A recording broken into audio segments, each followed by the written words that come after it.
Luz en la oscuridad, una historia de un forastero misterioso que llega a un pueblo marcado por la tragedia y comienza a desatar milagros. El viento soplaba con suavidad en Valle Esperanza, un pequeño pueblo de sierras que parecía dormido entre los susurros de la naturaleza y el peso de los recuerdos. Las calles polvorientas serpenteaban entre casas sencillas, muchas de ellas construidas por los propios vecinos. Allí, la vida pasaba lenta, con el mate de la mañana, las charlas en la plaza y los niños corriendo detrás de alguna pelota. Pero desde hacía 5 años, algo se había roto. Fue una tormenta. No una cualquiera, sino una que nadie había visto jamás. El cielo se oscureció de repente, como si el sol hubiera sido tragado por la misma tierra. Llovía con una furia indescriptible, los rayos iluminaban las montañas como lenguas de fuego, y en medio de ese caos, 3 niños desaparecieron. Uno de ellos era Tomás, el hijo de Lucía Martínez. Desde aquel día, el pueblo dejó de llamarse Esperanza. Al menos, para ella. Lucía era una mujer de rostro sereno, pero sus ojos hablaban de guerra.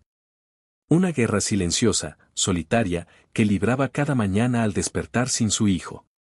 Había sido una mujer de fe, activa en la iglesia, con una Biblia llena de anotaciones, pero después de la tragedia, todo eso había quedado atrás. Su casa estaba decorada con fotos de Tomás, dibujos escolares y una silla vacía que nunca se animó a quitar de la mesa. Las palabras del pastor Elías, anciano y ciego, siempre intentaban consolarla: Lucía, no todo está perdido.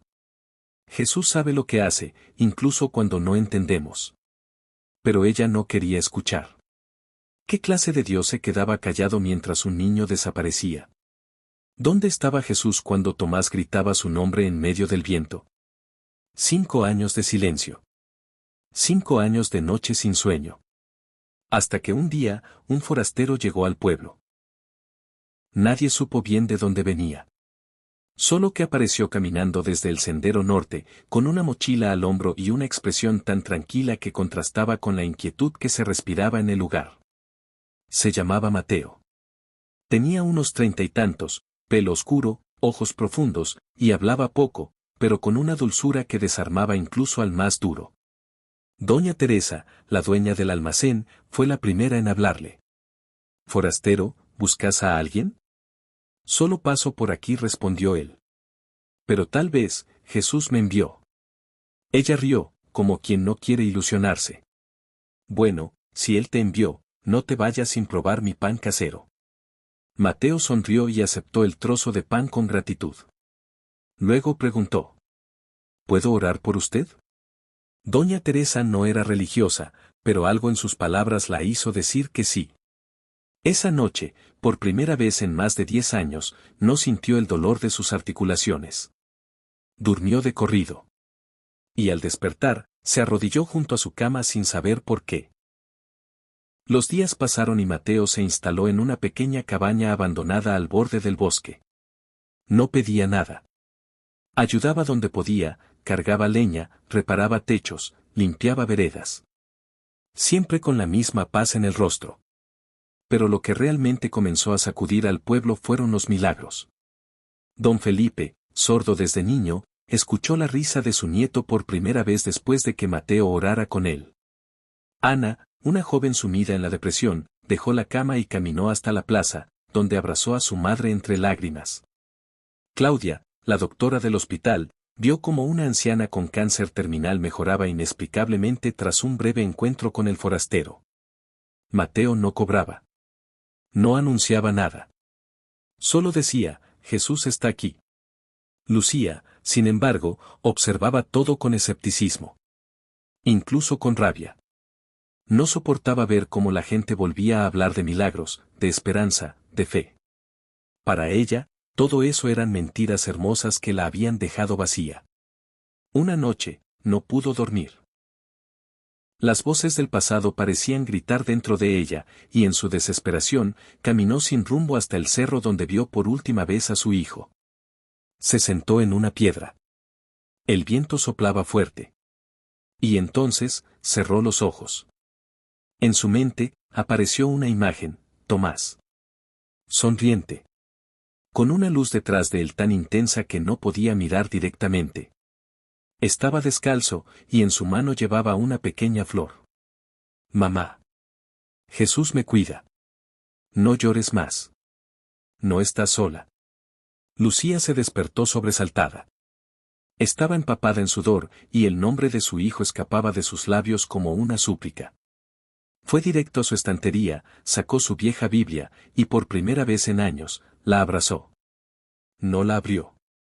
No podía. Pero la sostuvo contra su pecho y lloró. Días después, se anunció en la radio local que una tormenta de gran magnitud se acercaba. Los vecinos comenzaron a reforzar sus techos, a abastecerse de víveres. Los más ancianos decían que el cielo tenía el mismo color que aquella noche maldita. El miedo regresó como un humo invisible, llenando las casas, apagando las risas. Esa tarde, Lucía sintió un impulso irrefrenable, ir a la iglesia. No sabía por qué. No recordaba ni cómo se llegaba, pero sus pies la guiaron.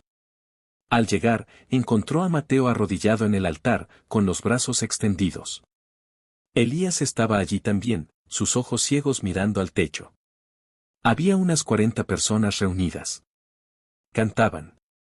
Oraban. Lloraban. No teman, dijo Mateo con una voz que parecía no pertenecerle. Jesús no ha olvidado este lugar. Su luz va a brillar más fuerte que nunca. Y entonces, el viento golpeó con una furia impresionante. Las ventanas vibraron. Se fue la electricidad. El templo quedó sumido en la oscuridad, salvo por la luz que parecía emanar del rostro de Mateo. Jesús, gritó una mujer, sálvanos. Mateo se acercó al pastor Elías y puso sus manos sobre su cabeza. Elías, tus ojos han esperado. Y ahora verán. El anciano tembló. Comenzó a llorar con un gemido que partía el alma. Luego, con un grito desgarrador, se puso de pie y exclamó. ¿Puedo ver? Gloria a Dios, puedo ver. El templo estalló en alabanza.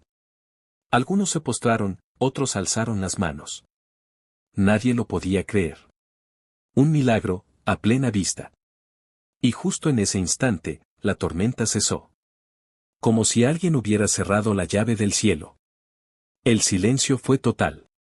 Ni el viento se atrevía a soplar. La paz era tan palpable que muchos comenzaron a llorar sin saber por qué. A la mañana siguiente, el pueblo era otro.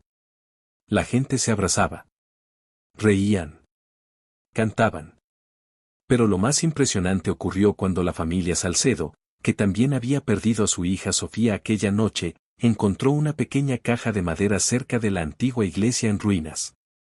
Dentro, una carta. Firmada por Sofía. Escrita con su caligrafía infantil, intacta. Papá, mamá, estoy bien. Jesús me cuida.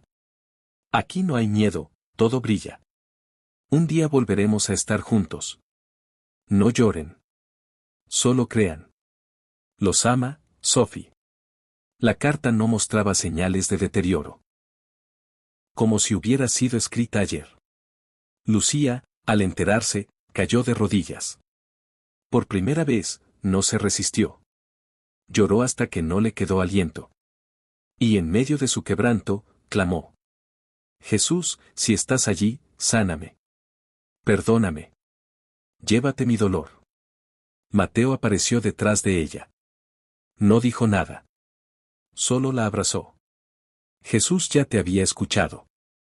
Solo esperaba que le abrieras el corazón. Días después, Mateo desapareció. Nadie lo vio irse. En su cabaña, solo quedó una Biblia abierta en Isaías capítulo 60 versículo 1. Levántate, resplandece, porque ha venido tu luz, y la gloria de Jehová ha nacido sobre ti. Desde entonces, Valle Esperanza volvió a ser su nombre verdadero. Elías predicaba con una fuerza renovada. Claudia, la médica, organizaba encuentros de oración en el hospital.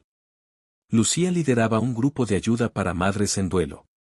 Y en cada testimonio, en cada lágrima, en cada canto, Jesús brillaba. Algunos decían que Mateo era un ángel. Otros, que fue Jesús mismo, manifestado entre ellos. Lo cierto es que dejó un pueblo transformado, y una historia que nadie podrá olvidar jamás. Porque cuando Jesús llega, incluso la noche más oscura se convierte en el amanecer más glorioso. Si te gustó el video, por favor suscríbete y regalarme un me gusta, te leo en los comentarios. Que Dios te bendiga.